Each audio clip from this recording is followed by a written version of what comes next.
মিষ্টি সাজানোই আছে।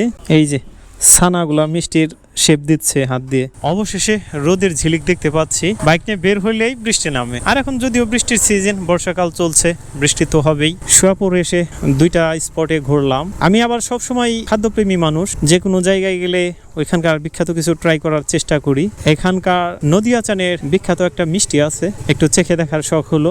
যাই, নদিয়া চান সুইট মিট। চলে আসলাম দোকানের সামনেই। এটা সুয়াপুর মোড়ের মধ্যেই অবস্থান।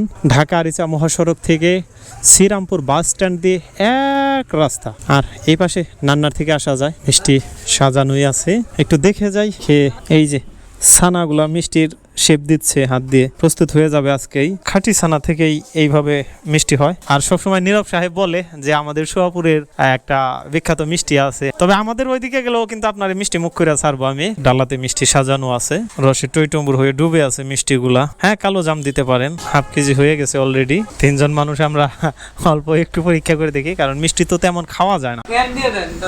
লাইট নাই, ও কারেন্ট নাই আজকে আমাদের। আসলে একটু দুর্ভাগ্য এই যে বিদ্যুৎ নাই। এই সেই মিষ্টি, নদিয়া চানের বিখ্যাত মিষ্টি। সুয়াপুর বেশ কয়েকবারই আসা হয়েছে, যদিও আমি পার্শ্ববর্তী এলাকার ছেলে, বাইকার, তো সুয়াপুর মিষ্টি খাওয়া হয় নাই। এবার সুয়াপুরের মিষ্টি খাওয়া হবে ইনশাল্লাহ। রসগোল্লার সফটনেসটা দেখ, একদম মিলে যায়, তাই না? হ্যাঁ, একবারে ধরার সাথে সাথে। ঠিক আছে, আর মুখে দিলে মনে হয় যে বোমের মতো গুলে যায়। হ্যাঁ, আমি তো সচক্ষে দেখলাম ওনারা একবারে মানে খাঁটি ছানার থেকে মিষ্টিগুলো তৈরি করছে। হ্যাঁ, ভেজাল মুক্ত। এই যে আমাদের রাজবাড়ির মেহমান খেয়ে কি বলে, ভালো লাগছে? আপনাদের ওই দিকের মতোই নাকি না?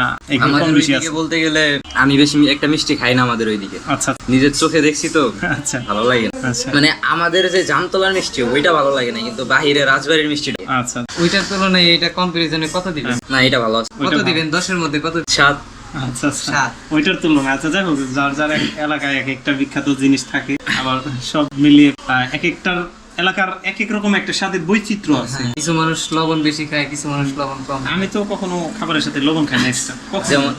যেমন ঝাল যত দিবেন আমি তত খাবো। আচ্ছা, যাই হোক, এই যে আমরা মিষ্টি নিয়ে বসছি, তো খেয়ে দেখি ইনশাল্লাহ। আগে কালো জাম দিয়ে ট্রাই করছি, বিসমিল্লাহ। ঠিক আছে, একটু সাদাটা একটু ভেঙে দেখি। এটা হলো সাদা রসগোল্লা, মাশাআল্লাহ, অনেক অনেক স্বাদ। তো আমরা মিষ্টি মুখ করি, আর ভিডিওটা এখানে শেষ করতে হচ্ছে, কারণ খাওয়ার সময় কথা বলতে নেই। দেখা হবে পরের কোনো নতুন ভিডিওতে। সে পর্যন্ত আল্লাহ হাফেজ।